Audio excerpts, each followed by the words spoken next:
Xun'ka shifted his weight, the segmented plates of his combat shell creaking in protest. Another sweep, another dull expanse of cracked earth and withered scrub. The humans called this place the Dust Bowl. Fitting, for it symbolized their futile struggle. The Varric's conquest of Earth had been methodical, almost disappointingly easy. Sure, the natives fought bravely in the initial clashes, their primitive projectile weapons a brief annoyance against superior shielding. Yet, for all their ferocity, humans lacked the strategic mind of a truly advanced species. It was, Xun'ka reflected, almost a mercy to impose order upon such chaos.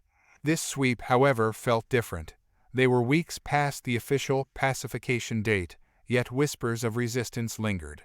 This desolate sector wouldn't support a large force, let alone pose a threat, but command was rigid. Eliminate uncertainty, no matter how insignificant. Xun'ka, his squadmate, Travik chirped through the comms. Thermal picks up movement. Faint, but definite. East-southeast, near that rock formation. His combat HUD flickered, highlighting the likely spot. Finally, something to break the monotony. Unit convergent pattern. Standard ambush protocol, but stay alert. These humans are more cunning than they appear. He wasn't sure if he believed that last part. Sure, their cities burned nicely once orbital strikes cracked their planetary shields. And yes, their digital chatter went maddeningly silent during the biosweep. But out here, in this desolate wasteland, this was simply the death throes of a stubborn species. The formation of spires and ridges loomed larger, casting long angular shadows in the dimming light. Earth's sun was a pale imitation of its Varric's counterpart, and the persistent chill gnawed beneath his environment's suit. A primitive world in every sense. A flicker of motion too fast to be natural rockfall. His translator implant buzzed urgently against his skull. Ambush. Ambu. The message never finished. A concussive whump filled the air, followed by Travik's startled shriek, cutting off abruptly. Xun'ka spun, combat rifle leveling on instinct, yet saw nothing but dust and the mocking stillness of the landscape. Travik, respond, Xun'ka hissed into the comms, fear gnawing at his usual composure.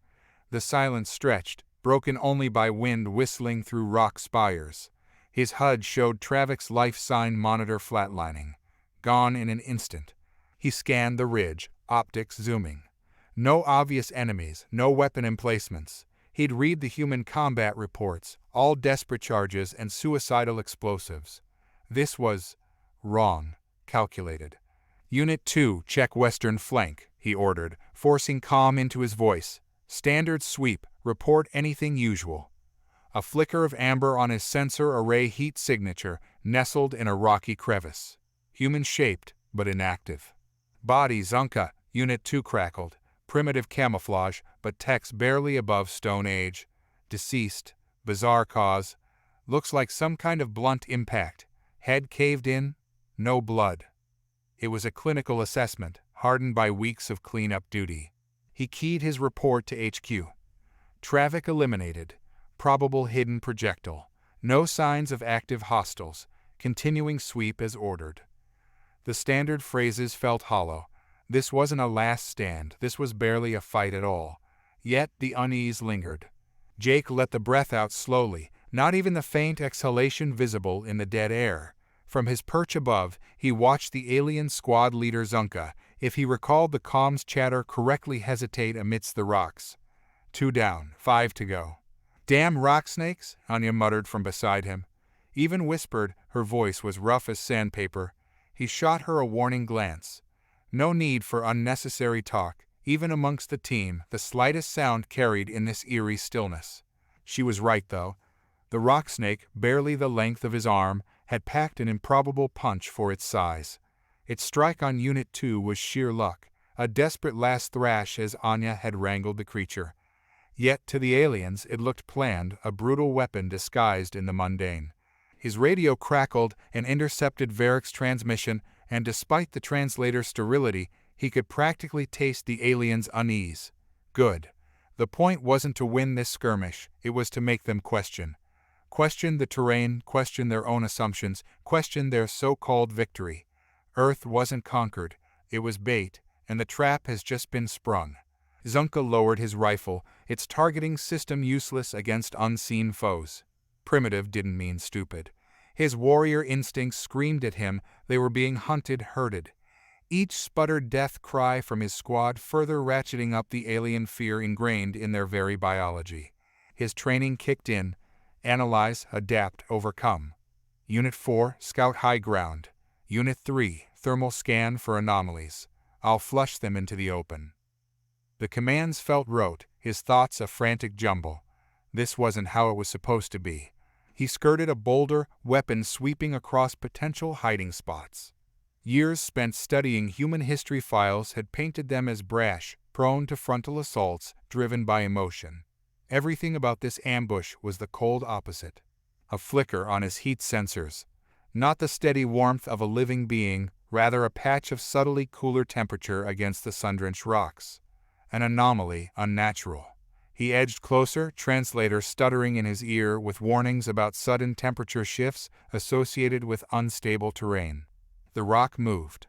Pale, spindly, fingers tipped with jagged claws.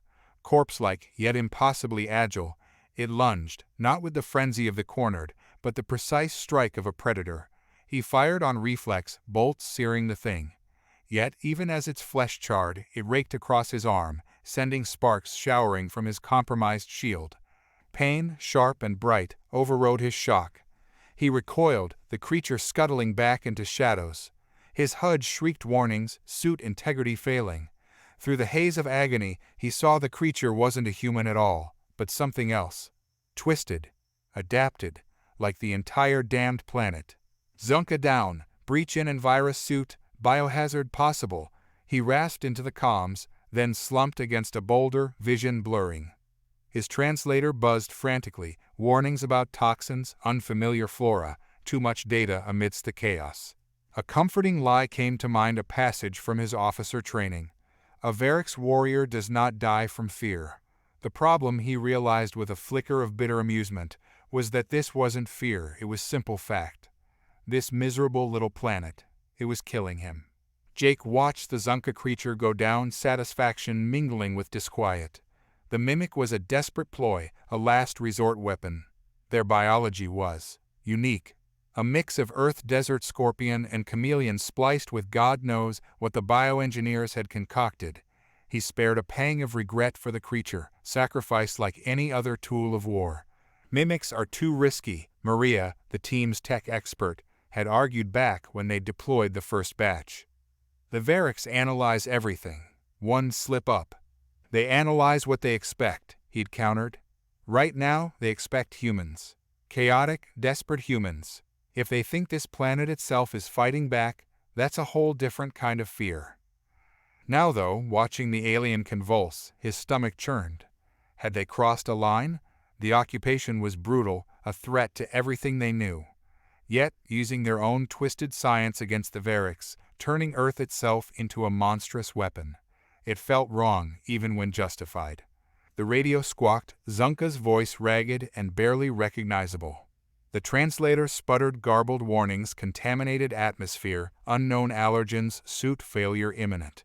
Clever monkeys, a new voice crackled on the intercepted comms, harsh and clipped. A commander, Jake guessed, taking charge now that the ground team was disintegrating.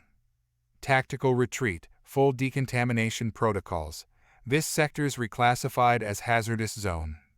Sir, with respect, Xun'ka's voice was strained. There's no indication of native intelligence capable. He broke off, a strangled wheeze replacing his words. Irrelevant, the commander barked. They don't need intelligence to be lethal.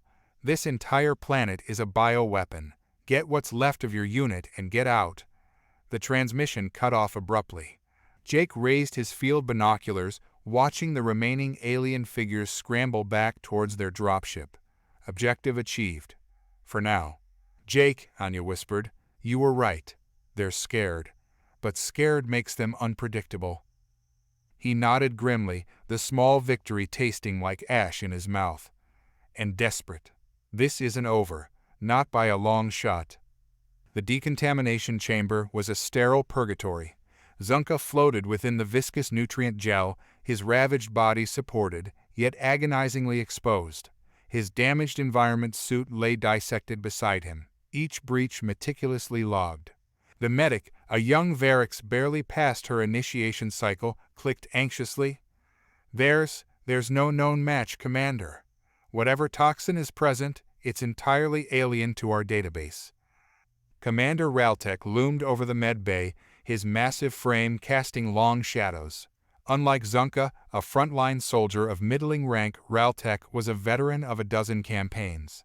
His scars spoke of victories fought and won under the banner of the Varix Dominion. Earth was supposed to be an easy one. Alien? Impossible, he rumbled, the translator implanted in his jaw, rendering the guttural sounds into precise basic. This world is catalogued, biosphere neutralized as per protocol. Commander, with respect, the medic ventured, our initial scans were cursory, focused on eliminating technologically advanced threats as expected. This level of microanalysis, she trailed off, clearly cowed. Raltek paced, his clawed feet clicking against the metal floor. He'd read the reports of Xun'ka's mission. Routine mopping up turned into a debacle. Losses weren't concerning in themselves. Casualties were an inevitable equation of conquest. It was the manner of those losses that chilled him. The unknown, the unexpected, it bred uncertainty, and uncertainty was the bane of empires. Assemble a science team, he ordered, his voice echoing in the sterile chamber. We're not just conquering this planet, we're dissecting it. Find the source of that toxin, engineer a countermeasure, and, his eyes fixed on Xun'ka's shuddering form, pray our warriors can adapt faster than whatever this cursed world throws at them. Xun'ka, drifting between consciousness and the merciful haze of the med gel, dreamt of dust. Not the gray, choking dust of his homeworld, but the reddish grit of this defiant planet. Its tiny particles wormed their way into his skin, into his lungs, his very being. A primal fear rose within him, deeper than any battlefield terror, the fear of a slow, inevitable, and entirely alien death. They're turning this place into a fortress, Jake hissed, peering through his field binoculars from their new makeshift base. Anya had rigged the optics to intercept Varix visual feeds, giving them a glimpse inside the heart of the occupation. The once bustling city square was unrecognizable. Shimmering force fields bisected streets, prefab barracks sprouted like metal mushrooms, and hulking defense cannons gleamed dully under the weak sun. No surprise, Maria grunted, her fingers flying across a salvaged Varix datapad. I've been cracking their comms chatter. They've shifted priorities. No more talk of colonization, it's all threat assessment and quarantine protocols now. Jake felt a twisted sense of satisfaction mixed with dread. The plan was working. The Varix were digging in, reinforcing, treating Earth not as a conquered territory, but as a hostile war zone. It bought them time, but at a terrible cost. Look there, Anya pointed her chin towards a corner of the screen. Biolabs, huge ones, and that ain't for analyzing daisies. His stomach clenched. He knew this was the logical outcome of using bioweapons, even ones as improvised as their last-ditch mimics. The Varix were ruthlessly efficient. They weren't just going to combat the threat, they'd study it, dissect it, and inevitably find ways to turn it back against them. A cold wind whistled through the ruins they'd made their temporary refuge. The old human saying came back to him, be careful what you wish for. He'd wished for the Varix to fear Earth, to see his homeworld as untamable. Now they would, but that fear had curdled into something far more dangerous.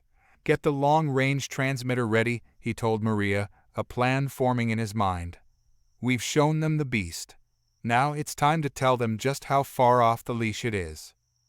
The message was short, encoded with protocols only a handful of deep embedded units like his would recognize, the ones on the fringes of the occupation, supply lines, lesser outposts. It mimicked a panicked Varix transmission. Biohazard breach, casualties high, unknown contagion spreading. Most importantly, it carried a location marker for an isolated, irrelevant patch of wilderness, one they already knew his team frequented. It was a gamble, a desperate one. Lure smaller forces out, bleed the Varix slowly with fear as a weapon. If the main command caught wind, they'd see the deception, but maybe, just maybe, it would buy them enough time to turn those whispers into something louder, something resembling true hope. Commander Raltek studied the transmission log, an irritated snarl rumbling in his throat.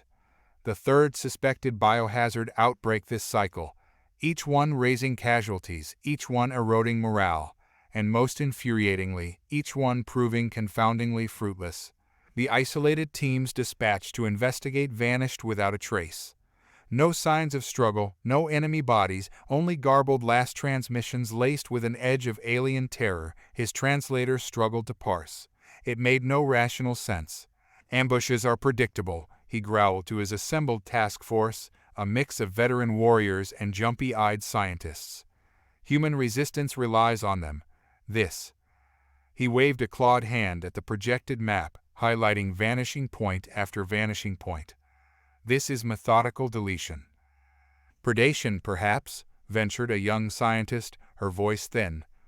Some Earth creatures display remarkable camouflage and stalking behavior. Could they be isolating our units, picking them off? Predators require a nest, a central territory, Raltek scoffed. Our scans are thorough. But, he narrowed his eyes, the concept has a ring of truth. They act not from desperation, but from calculated advantage. The notion was unsettling. To be not just prey, but prey systematically hunted, turned Varric's assumptions of galactic hierarchy on their head. It echoed an ancient, instinctual terror his people had long suppressed. Expand the quarantine zones. Deploy drones in saturation patterns. But from now on, he fixed each face in the room with a chilling glare. No unit travels with fewer than 10, and I expect a full sensor log submitted every hour. I want to find the nest of these predators, and by the Dominion, I will burn it to ash. Xun'ka, finally recovered from his ordeal in the Dust Bowl, watched the briefing with mixed emotions. Residual pain throbbed in his arm, a constant reminder of the alien world's touch, but it was outweighed by grim satisfaction. Fear was a contagion, and he saw its taint upon his once unshakable comrades. He alone knew the truth, the others refused to even consider. It wasn't some primitive beast they were facing. It was intelligence, cold and brutal, adapting their world into a battlefield unlike any the Varrics had ever encountered. Earth itself was the enemy, and the humans they were not the predators. They were the bait. Jake crouched at the edge of the wind-carved cliff, the setting sun turning the arid plains a deceptively beautiful shade of blood orange. His calloused fingers traced the detonator wiring against the cool rock, a counterpoint to the thrum of adrenaline in his veins. This wasn't a mimic or a rock snake. This was old school, the kind of trap a cornered resistance fighter had to resort to, and it couldn't fail. Incoming, Enya's voice crackled in his earpiece. 2 shuttles, standard troop deployment. Estimated 10 hostiles, armed and wary. She sounded almost amused. Years of this relentless high-stakes game had forged cynicism in them all. Right on schedule, Jake muttered. The message about the fake biohazard outbreak had done its job. The Varrics were stretched thin, their paranoia driving them to overreact to every whisper of a threat. Here, in the middle of nowhere, with this rigged landslide waiting, the odds were as good as they'd ever get. The shuttles appeared as tiny glints against the horizon, insectile shapes against the vast sky. Jake had studied them endlessly, their flight patterns and weaknesses. He waited, timing it perfectly, until the lead shuttle was directly above the buried charges. He pressed the detonator. The explosion wasn't fiery, but brutally concussive. The cliff face crumbled inwards, a cascade of rock and dust blotting out the fading sun.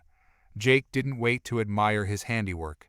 As the second shuttle swerved erratically, clearly spooked, he sent the signal.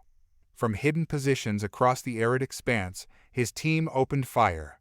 Not a barrage of mindless noise, but precise, targeted shots. A sensor pod here, a thruster there. The Varrics were skilled. They'd react, take cover, attempt to regroup, but in this isolated canyon, against an enemy they couldn't see, it wasn't enough. The battle was shockingly brief. Cries of alarm and guttural Varrics, the whine of damaged tech, then a silence more chilling than any battlefield cacophony. Report, Jake said, his voice harsh despite the adrenaline rush. All hostiles down. We took losses, Anya's voice was clipped. Retrieving the wounded and getting the hell out of sight before reinforcements arrive. He wanted to argue, to push for scavenging Varric's tech, but he knew they couldn't. This was a war of attrition, and survival, for now, was their primary victory. As the survivors retreated back into the deceptive wilderness, Jake cast a final glance at the wreckage. The Varrics weren't wrong about one thing: humans were predators. But on this world, they were the ones learning what it truly meant to be hunted. The Varrics biolabs were hives of sterile, frantic activity. Xun'ka, under the guise of recovered, but still under observation, found himself drawn to the quarantine zones, a morbid fascination mingling with simmering dread.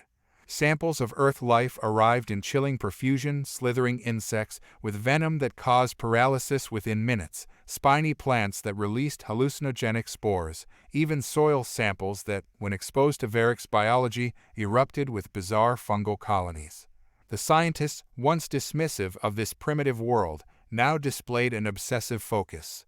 They dissected, analyzed, and ran simulations, their findings forming increasingly alarming reports that found their way to Commander Raltek's desk. "It's not just toxic," a haggard bioengineer explained, thrusting a datapad at Xun'ka. "It's reactive. The ecosystem here exists in a state of flux. It targets precisely those elements foreign to itself." Her words echoed the garbled warnings from his own suit's translator weeks ago. "Meaning?" Xun'ka forced himself to sound neutral, despite the unease coiling in his gut. "Earth, it's fighting back." The bioengineer's voice dropped to a whisper. "Not with claws or weapons, but with its very biology.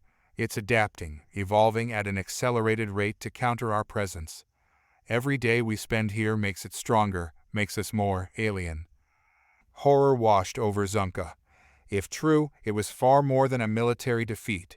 It was a threat to the fundamental order the Varrics imposed upon the galaxy. Leaving the lab, he overheard whispers among the troops, stories of patrols lost within sight of base, of malfunctioning suits suddenly sparking against bare skin, of nightmares filled with rustling, chittering things no scanner could detect. He returned to his temporary quarters. On his personal comm, a single message blinked. It was not an official transmission, but a back-channel note, encryption protocols familiar only to deep infiltration units. His blood ran cold as he decoded it. Confirmed human command asset within HQ. Activating protocol Echo. He wasn't the only one trapped in this nightmare. One of their own was working with the humans, feeding misinformation sabotage. The implications made his head spin. Earth wasn't just resisting the Varrics, it was turning them against themselves. This was not a world they could conquer. It was a trap, and the jaws were closing shut. Maria swore colorfully as her jury-rigged scanner sputtered, the signal distorted by static. Damn it, their comms are scrambled tighter than a politician's morals right about now. They know the attacks aren't random. Jake rubbed his gritty eyes. Sleep was a luxury these days. "They're not dumb," he said. "We're bleeding them, but fear only turns to desperation. We need a bigger sting." He surveyed the cramped dugout they dubbed Command Central. Maps salvaged from Varric's patrols were pinned to the rough-hewn walls, marked with troop movements, likely base locations, and the slowly expanding red zones of Earth's natural defenses. "Problem is, the bigger the sting, the more risk," Anya pointed out. "If they get wind it's orchestrated. Well, let's just say even the rock snakes will have it easier than us." Her dark humor was a thin mask over worry they all shared. Then, a flicker of inspiration lit Maria's face. Wait. We get them thinking big, but they gotta find the trigger themselves. Like a scavenger hunt. But for those shiny armored idiots, and the prize at the end is a whole world of hurt." Jake chuckled, a rough sound. "I like the way you think. What do you have in mind?" Maria's grin was positively feral. "Well, those bio-nerds they got buzzing about, I bet they're itching to test their antidotes in fancy new virus suits, right? Lure them out with something irresistible, a rare specimen." She trailed off, a glint in her eye. "Don't tell me," Jake said, both amused and concerned. "You're thinking." "We need a mimic," she finished triumphantly. "But not just any mimic. A big, nasty, never-before-seen kind. Right where their shiny new toys are gonna fail spectacularly." Jake had to admit, it was both insane and brilliant enough to work. "One question before I wholeheartedly sign off on this," he said. "How in hell are we going to make a super mimic on short notice?" Maria tapped the side of her head. "Let's just say those Varix med pods have been surprisingly educational." The task force assembled in the pre-dawn chill was a far cry from the conquering army that had first planet-dropped onto Earth. No proud banners unfurled, no triumphant speeches. Instead, there was a grim, silent efficiency born of increasing paranoia. Commander Raltek's instructions were brutally clear. Track the source of the newest bio-threat, a cunning beast unlike any encountered before. Secure a live sample for immediate study. Failure was strongly discouraged. The air shimmered with unease. New envirus suits, reinforced and bristling with sensors, were meant to be reassuring. Yet each soldier eyed the barren expanse of red dust warily, as if the land itself were the enemy lying in wait. Xun'ka, his own suit enhanced with experimental shield modulators, marched in formation. Protocol dictated that someone with recent exposure to the Earth toxins be present, the twisted logic being that their survival offered a sliver of hope for adaptation. Outwardly, he was a model soldier. Inwardly, he seethed. Each transmission he covertly relayed to Jake's team tightened the noose further. The bait, a falsified signal mimicking a distress call from a downed bio-research drone, led them towards a seemingly unremarkable gully. Scientists swarmed forward, drawn by the promise of their monstrous quarry, while soldiers fanned out in a defensive perimeter. The creature Maria and the team had cobbled together was magnificent in its horror. Mimic genetics formed the base, woven through with salvaged Varix cybernetics to amplify its strength and resilience. Most importantly, it was coated in a shimmering, reactive substance, painstakingly distilled from several Earth species no Varix in their right mind would have touched. It erupted from its concealed burrow with chilling speed. A symphony of chaos followed shrieks in guttural Varix, the whine of overloaded shields, the wet thud of the creature making contact despite a hail of fire. Even the seasoned veterans recoiled. This wasn't nature, it was a nightmare engineered for their undoing. Xun'ka, following Jake's carefully laid plan, let out a cry of feigned terror and collapsed, his modulator overloading with a shriek of feedback. In the ensuing confusion, the drone he'd rigged with explosives swooped in, seemingly malfunctioning, before detonating amidst the fleeing scientists.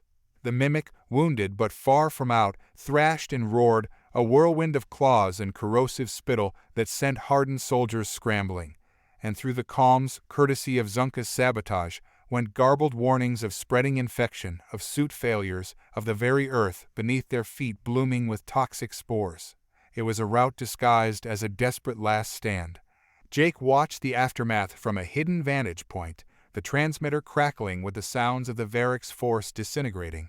A flicker of guilt pricked him, not for the casualties that was war, but for the weapon they'd created. The mimic, even now, was a pathetic, thrashing thing, its tortured form a grim reminder of the cost of survival. "Get the word out," he told Maria, the tension in his voice evident. "Withdraw all units to Rally Point Beta.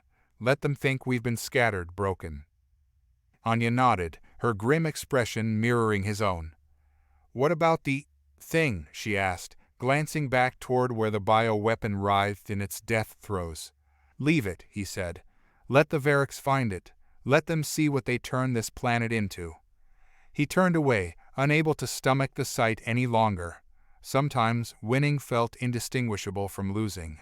The Varix command center was ablaze with activity so frantic it bordered on undirected chaos. The mimic debacle was a staggering blow, both in tactical losses and the sheer psychological damage it inflicted. Commander Raltek paced within the sterile confines of his command center, the floor slick with spilled decontamination fluids that did nothing to dispel the creeping sense of rot. The losses were replaceable, the bio-threat, even enhanced as it was, would eventually be neutralized. However, it was the fear slithering through his ranks that was truly corrosive. His comm unit crackled, Xun'ka's voice strained, yet holding a perverse sliver of satisfaction. "Commander, we've recovered the creature. It's extraordinary, as horrifying as it is, I believe. It's the key." Raltek's grip tightened on the edge of the data console. "Explain, soldier." The humans, Xun'ka took a steadying breath. They didn't just weaponize the native life, they accelerated it. Forced unnatural adaptation, not just against our biology, but against their own. A terrible realization dawned. Not just a hostile planet, but a malleable one. The human resistance wasn't some ragtag band of rebels. They were crazed sculptors, twisting their own world into an unending series of death traps. And his troops were trapped right in the middle of their monstrous creation. "Find the one responsible," Raltek growled, an undercurrent of desperation beneath his usual commanding tone. "Find the human controlling this transformation, and bring them to me, alive." He cut the transmission abruptly. The humans hadn't just unleashed a weapon, they had unleashed a concept. The notion that life itself could be bent, broken, and reshaped into an instrument of war. It was a chilling testament to their ruthlessness. Yet, in Raltek's mind, a twisted opportunity stirred. If the humans could do this, perhaps so could the Variks. The war for Earth was not yet lost. It had merely taken a monstrous new turn. Xun'ka stood alone within the interrogation chamber. Stripped of his armor and rank, he was simply a specimen now, a Varik soldier pushed to the breaking point. The traitor as they saw him. But betrayal, he'd come to realize, was a matter of perspective. Before him lay the mimic's corpse, or what remained of it. Dissected, meticulously probed, it was now a grotesque testament to frenzied Varik science. Its tortured form mirrored his own battered spirit. "Remarkable," a new voice purred as Commander Raltek stepped into the room. Unlike Xun'ka's initial encounter with him, the commander now bore no outward trace of aggression. Instead, there was a chilling calm in his multifaceted eyes. "Your human allies possess a twisted ingenuity, wouldn't you agree?" "They possess the will to survive," Xun'ka retorted, the translator giving a sterile rendition of his simmering defiance. "That is something the Variks have vastly underestimated." Raltek stalked closer, circling Xun'ka like some vast predator considering its prey. "Underestimated, perhaps, but also underutilized. Tell me, soldier, how did they achieve such rapid adaptation in this creature? What methods did they employ?" Xun'ka hesitated, a flicker of doubt rippling beneath his defiance. Could he lie, play for time? Or was this a test he was already failing? "They used your own science against you," he finally admitted, the words bitter on his tongue. "Bioaccelerators, gene splicers, stolen from your very labs." A flicker of dark satisfaction crossed Raltek's face, confirming his suspicion. "Then we shall turn their weapons into our own." The commander's voice held a chilling certainty. "The key to conquering this defiant world is not destruction, soldier, but transformation. We shall become the sculptors and Earth our clay." Raltek turned to leave, then paused. "A pity your newfound enlightenment came too late, Xun'ka. Your usefulness has expired." A hiss of gas, so subtle he almost missed it, filled the chamber. A new bioweapon, no doubt. Xun'ka allowed himself a single moment of bitter regret. Not for his actions, but that his small act of rebellion in the end would only arm his people with a terrifying new power to wield against his enemies.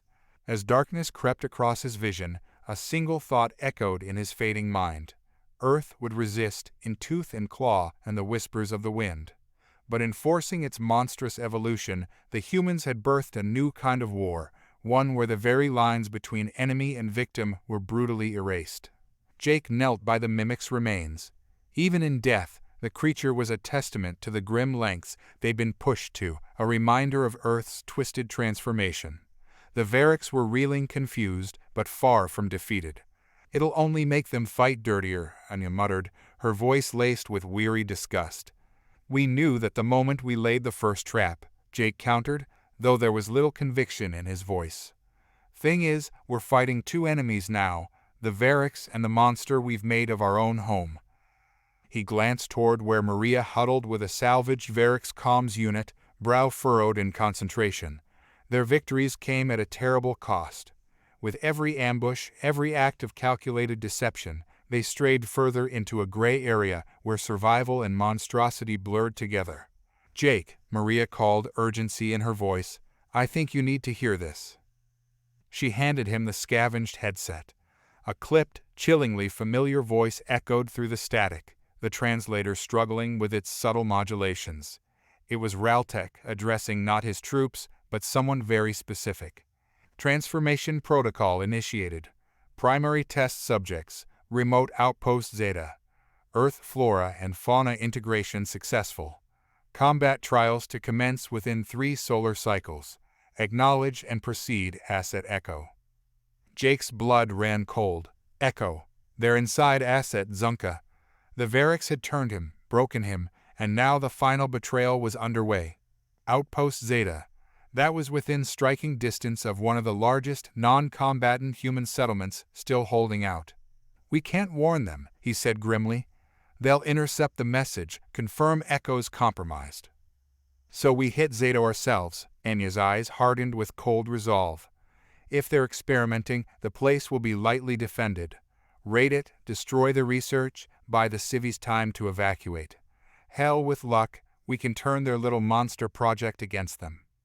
"It's suicide," Maria protested, though a spark of desperate anger flared in her eyes. "You know it is." "Not for everyone," Jake said. This was his mess to clean up, his burden to shoulder. His gaze met both of theirs, seeing the worry and the reluctant respect. "This ends with me, one way or another. You two get everyone else as far from here as possible. We'll meet back at Refuge Point." He swallowed, the unspoken, "if we're lucky." Outpost Zeta was deceptively idyllic, a cluster of prefabricated domes shimmering under the pale sun. Once a minor research hub, it was now a ticking time bomb. Jake moved with the unnatural stillness of a man who has already accepted his own death. The adrenaline spike of combat was long gone, replaced by a chilling clarity. This wasn't about bravery, just necessity. Anya and Maria had done their sabotage work well. Guards were sparse, their patrols predictable. He ghosted through corridors bathed in the sickly green glow of nutrient vats, where warped, pulsating masses hinted at the horrors within. His goal was twofold: locate the central data core, and if possible, spring Xun'ka. One last desperate gamble that the Variks, in their arrogance, wouldn't have completely broken the soldier who defied them. Calm chatter buzzed in his ear, a mix of intercepted Variks channels and Maria's deliberately emotionless updates. They triggered a containment breach alert, luring most of the remaining troops away. Every second they bought him was a life potentially saved back at the settlement. A guttural cry echoed down a side corridor, not Variks, but something new. One of their prototypes let loose. The thought sent a shiver down his spine. If he could just... Rounding the corner, he collided with a figure in a gleaming Envirus suit. Xun'ka. His eyes, behind the faceplate, were shockingly clear, free of the chemical haze Jake had witnessed breaking other prisoners. "You," Jake spat, more in surprise than anger. "Asset Echo," Xun'ka replied, the translator flat, yet somehow laced with defiance. "Reporting for my final mission." The data core lay just beyond, its access panel pulsing invitingly. Jake stared at Xun'ka for a long, tense moment. A fool's hope, likely yet. "Change of plans," he grunted. "Help me overload this thing, then we disappear into the dust before their toys come out to play." Xun'ka's head tilted slightly, a calculated risk against all indoctrination. Then, without a word, he moved to Jake's side. It was the most human gesture Jake had seen from a Variks in years. They worked in adrenaline-fueled silence. Fingers flew across alien keypads, forcing the core into a cascade overload sequence. On his comm, Maria's voice, tight with tension. "Incoming. They know we're at the heart of it. Fall back position Beta. I'll give you covering fire." The first tremor shook the outpost as they sprinted back the way they came. Xun'ka, with surprising agility, boosted Jake over a pile of containment debris just as something vast and misshapen erupted from a shattered vat behind them. They didn't look back. The detonation of Outpost Zeta wasn't a victory. It was a monstrous cacophony that echoed across the desolate plains, a grim pyre signaling the scorched earth tactics of true desperation. Maria's covering fire held long enough for them to reach the extraction point, a hidden crevice they barely secured in time. It was little more than a hole in the blasted landscape, yet it felt like a sanctuary compared to the chaos erupting behind them. "You didn't have to come back," Xun'ka wheezed, once they'd collapsed within its meager shelter. The Envirus suit was sparking, damaged beyond repair. Jake shrugged, a pained cough racking his body. They were both a long way from being in the clear. "I owed you one. Besides," he grunted, "never did trust those science geeks. Figured anything they cook up deserves a closer look." Xun'ka, in a shockingly human gesture, let out a rasping chuckle. "You may regret that sentiment, soldier." There was a strange resignation in his voice and a lingering trace of his old warrior pride. They waited in a silence broken only by the howling winds and distant, muffled explosions. The Variks would comb the area, searching for survivors amidst the wreckage of their own twisted ambitions. Yet the calms were eerily quiet. Not the frantic reports of pursuit, but a disquieting lack of any activity whatsoever. Jake traded a worried glance with Maria. Then came the tremor, different from the shudder of the outpost's collapse. This was rhythmic, growing in intensity, sending fine dust trickling from the crevice's ceiling. Something was out there, something big. Maria peered through their makeshift scope, her voice barely a whisper. No way, they wouldn't. They didn't need to finish the thought. Cresting the shattered horizon was not a Variks search party, but one of their monstrous creations. A thing of chitin and thorns, larger than any mimic they'd deployed, it moved with unnatural speed, clearly drawn to the epicenter of the blast. "They unleashed it," Jake hissed. "They're cleansing the area, wiping out their own mistake." Xun'ka slowly removed his ruined Envirus suit helmet. The air was still laced with toxins, a death sentence without protection. His multifaceted eyes met Jake's in a grim understanding. This was, in its own brutal way, an act of mercy, atonement. "One final battle, then," he said, a strange echo of his warrior past in his voice. "Will you grant a Variks traitor the honor of dying by a human hand?" Jake stared at Xun'ka, the absurdity of the request hitting him with unexpected force. Mere hours ago, they were mortal enemies, locked in a war that had consumed their lives. Now, here they were, huddled in a dusty hole, facing an end dictated not by grand battles, but by scientific arrogance run amok.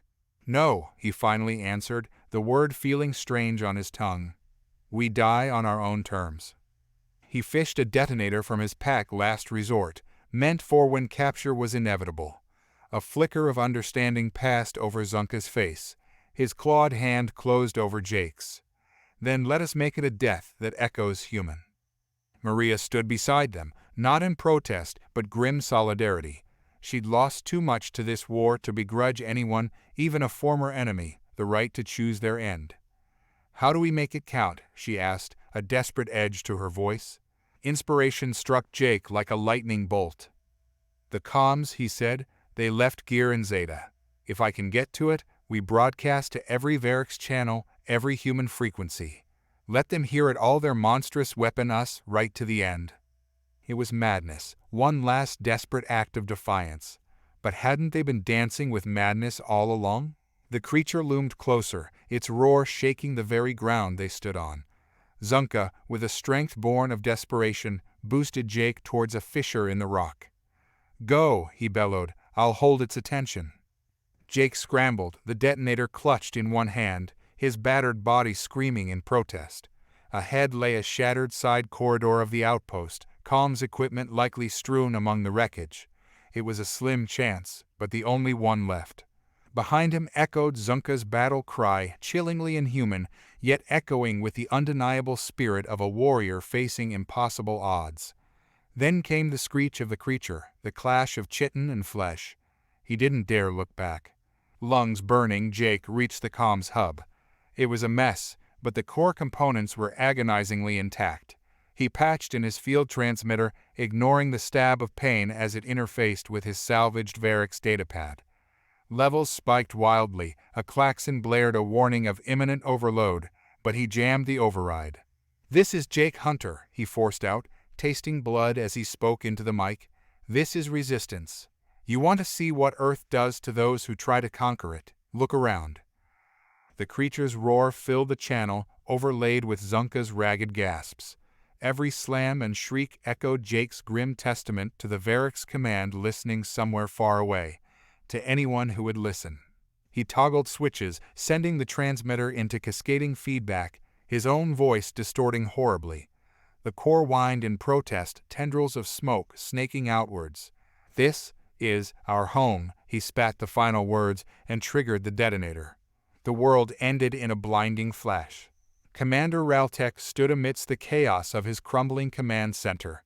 The screens flickered and died, consumed by a tide of static, carrying a single, chilling message on repeat. It was the human hunter, his voice reduced to an inhuman screech, punctuated by the monstrous roar of their weapon unleashed, and something else, a defiant bellow that bore a disturbing echo of Varric's battle cries. Reports flooded what channels remained operational. Outpost Zeta was obliterated, the experimental bioweapon destroyed with it. Worse yet, sensor arrays across vast sectors were malfunctioning, spewing out nonsensical data patterns. The very ground seemed to be shifting, as if the Earth itself was writhing in a backlash to their manipulations. Yet the most chilling detail of all was the silence descending upon the communications network. Not the quiet of a routed enemy, but of a deliberate withdrawal. The humans were regrouping, vanishing once more into the deceptive landscape they had turned into a weapon. "Damage assessment," Raltek roared at his subordinates, his composure finally cracking. Yet the answers that trickled in only fueled his growing unease. This wasn't a setback, it was the turning of the tide. The Earth wasn't just resisting, it was evolving, and the humans, far from broken, had become something terrifyingly new. He thought of Xun'ka, the traitor who, in his final moments, had embraced battle with an almost Varric's fervor. Had he underestimated them all? Raltek had always prided himself on his strategic mind, his ability to dissect a foe's strengths. Yet, with Earth, his analysis had been fatally flawed. He gazed out the viewport. The dust storms that once symbolized this world's weakness now seemed ominous, swirling with an almost sentient fury. The humans were not merely using their world as a shield, they were becoming one with it, inseparable from its harsh beauty and inherent hostility. The notion sent a shiver down his segmented spine. Conquest was the dominion of the Varrics, the imposition of order upon the chaos of the galaxy. Yet here chaos had become its own weapon, wielded by a people who mirrored the unforgiving nature of their world. It was time, he realized grimly, for a new strategy. The war for Earth wasn't about conquest anymore. It was about survival. The drone floated silently above the scarred landscape. It wasn't Varric's tech, nor truly human, but a hybrid cobbled together from salvaged parts and Maria's frightening genius. Once it would have been spotted in moments. Now it blended with the erratic energy readings. This desolate patch of land spewed like a constant, angry breath. Below, a figure clad in tattered Envira gear shifted a bundle with surprising gentleness. Jake older, the lines on his face etched not just by hardship, but by an unsettling serenity.